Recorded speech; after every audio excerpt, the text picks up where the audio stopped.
আমরা যখন মসজিদে নববীতে নামাজে নবীজির পিছনে দাঁড়িয়ে যেতেন, মসজিদে নববীতে আল্লাহর নবী নামাজে যখন দাঁড়িয়ে যেতেন আল্লাহু আকবার বলে কোনটা সূরা পড়তেন? আওয়াজ নাই, কোন সূরা? এই সূরা আলহামদুলিল্লাহি রাব্বিল আলামিন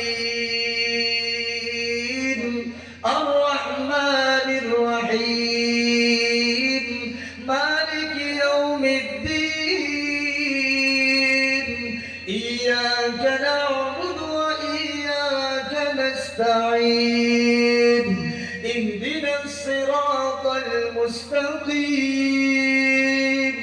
সিরাতাল লাযীনা আন'আমতা আলাইহিম গায়রিল মাগদুবি আলাইহিম ওয়ালাদ-দাল্লিন।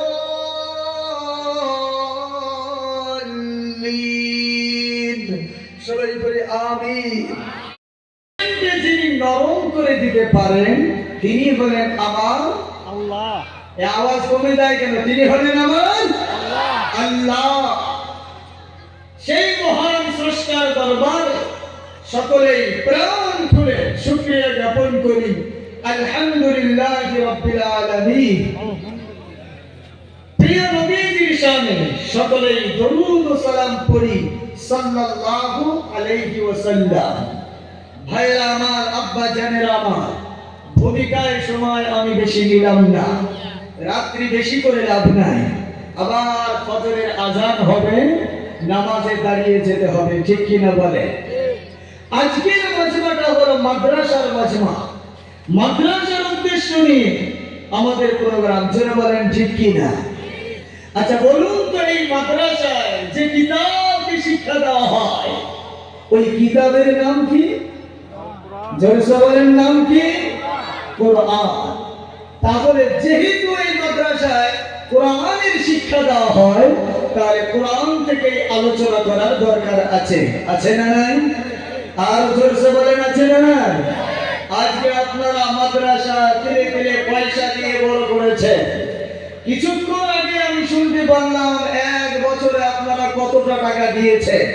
আচ্ছা, এত টাকা দেওয়ার পরে আপনাদের কি লাভ, আপনাদের কি উপকার, আপনাদের কি মজা, কিয়ামতের ময়দানে কি লাভ হবে, সেই বিষয় নিয়েও কথা রাখবো ইনশাআল্লাহ। শুনতে রাজি আছেন তো? শিক্ষা দেওয়া হয়, কিতাবটার নাম হলো কোরআন। এই কোরআন এমন একটি কিতাব, এই কোরআনের ব্যাখ্যা আমি গোলাম মুস্তাফা যদি করি একরকম মজা, আরেকজন মাওলানা সাহেব যদি এসে করেন আরেক রকম মজা, আবার আরেকজন এসে যদি করেন আবার আরো সুন্দর মজা। এর মজার কোনো শেষ আছে? এর মজা শেষ হবে? জোরসে বলেন, হবে? আপনাদের আসামের এই কিছুদিন আগেকার কথা, বেশি দিনের কথা নয়, একজন নামি দামি সুনামধন্য গায়ক মারা গেছেন। গেছেন কিনা জানা আছে তো? নামটা কি কিনা? মাশাআল্লাহ, সবাই জানে। আচ্ছা, তিনি কতটা গান গেয়েছেন? কেউ বলে 38,000, কেউ বলে 40,000।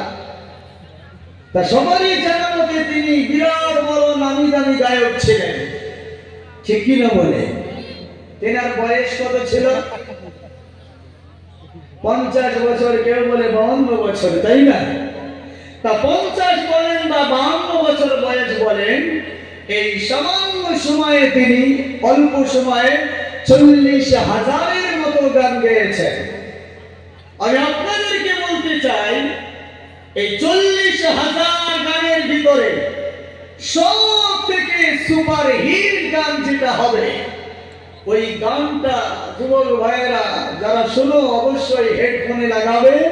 লাগানোর পরে কানে যদি লাগাও, সাপোজ তোমাকে উদাহরণ দিচ্ছি, একবার হলো, আবার ঘুরিয়ে ওই গান, 2 বার হলো, আবার ঘুরিয়ে একই গান, 3 বার শুনলাম, 4 বার শুনলাম, 5 বার, 6 বার, 7 বার, 8 বার, 9 বার, 10 বার, অটোমেটিক অন্তর থেকে সাক্ষী হবে, দূর, এই গান আর ভালো লাগে না, এটা পাল্টা অন্য একটা একটা গান দেয়, জোরে বলেন 10 বার শোনার পরে সব থেকে সুপার হিট যেটা গান হবে, একাধিকবার যদি 10 বার শোনা হয়, ওই গানটা আরো শুনতে মন চাবে, আরো মন চাবে, মন চাবে অন্যটা পাল্টিয়ে দাও। কেউ যদি থাকে বলে এটা পাল্টিয়ে দিত, এই 2 বার শুনলাম, 3 বার শুনলাম, 4 বার হয়ে গেছে, আর শুনতে ভালো লাগে না। জোরে বলেন ঠিক কিনা, আর জোরে বলেন ঠিক কিনা, আর জোরে বলেন ঠিক কিনা।